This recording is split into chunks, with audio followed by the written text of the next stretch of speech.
Assalamualaikum warahmatullahi wabarakatuh. Saya Meisya Robiatul Adawiyah akan memaparkan materi yang berjudul aspek-aspek perencanaan pendidikan.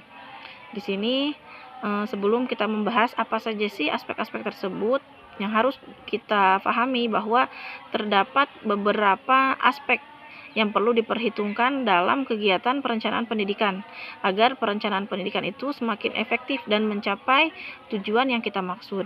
Nah, di sini ada 3 aspek. Yang pertama aspek sosiologis, aspek pedagogis, dan ada terakhir aspek ekonomis.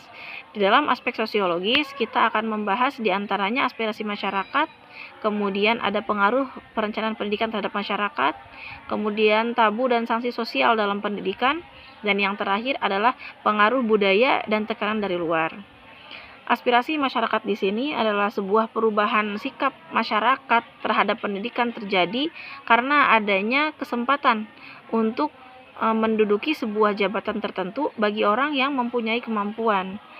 Nah, di sini dibahas dalam pengaruh perencanaan pendidikan di masyarakat itu bahwa untuk melakukan pembaharuan perencanaan pendidikan berfungsi untuk menentukan strategi dan kegiatan yang dikolektif.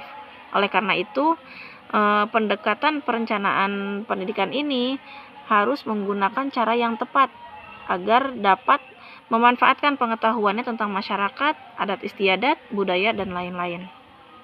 Selanjutnya, kita membahas dari tabu dan sanksi sosial dalam pendidikan adalah ada 2 hal yang menyulitkan perencanaan pendidikan dalam mengatasi dan memegang sebuah perilaku budaya. Yang pertama yaitu terdapat nilai budaya yang heterogen pada sejumlah kelompok masyarakat. Kemudian dibutuhkan juga tindakan menerobos tradisi yang sudah lama berlangsung.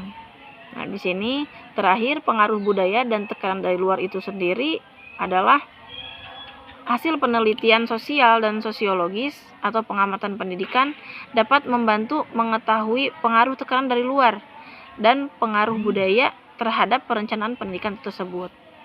Selanjutnya yang kedua kita membahas aspek daripada aspek pedagogis. Yang pertama, tujuan dari aspek pedagogis ini adalah pendidikan itu harus berlangsung selama seumur hidup, tidak mengenal fase umur. Kemudian sekolah itu bukan satu-satunya tempat untuk menerima pendidikan, bisa dari lingkungan di luar sekolah. Terakhir yaitu tujuannya adalah pendidikan itu harus dapat mendidik belajar dengan praktek, jadi tidak hanya materi. Kemudian selanjutnya dalam aspek pedagogis kita membahas struktur sistem pendidikan.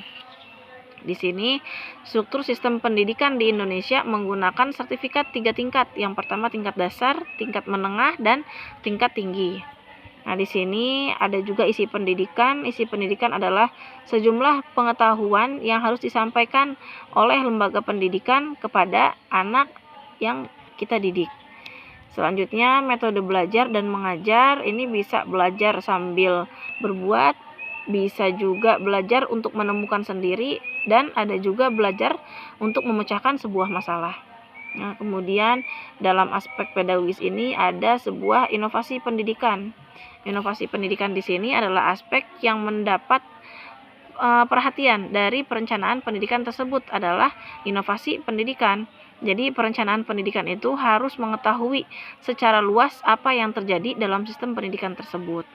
Nah, terakhir kita membahas adalah aspek ekonomis. Aspek ekonomis ini dalam pembahasan tersebut ada permasalahan ekonomi, ada pendidikan sebagai alat dan kebijakan ekonomi, ada biaya dan keuntungan, ada biaya pendidikan, dan terakhir pendidikan itu pertumbuhan ekonomi dan tugas lain.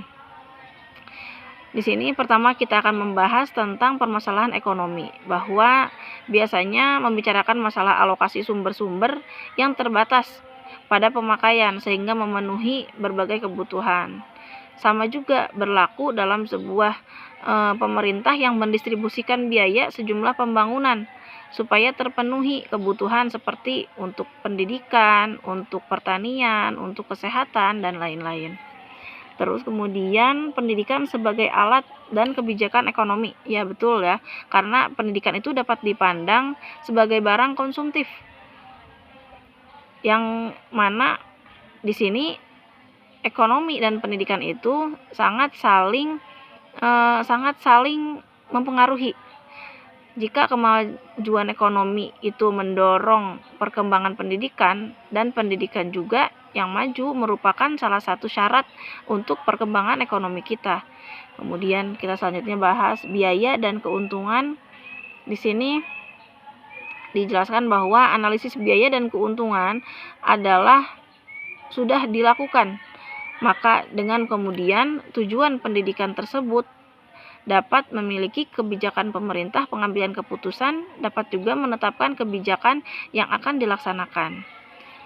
Selanjutnya kita membahas sebuah biaya pendidikan. Biaya pendidikan itu bisa biaya pendidikan langsung dan bisa biaya pendidikan tidak langsung.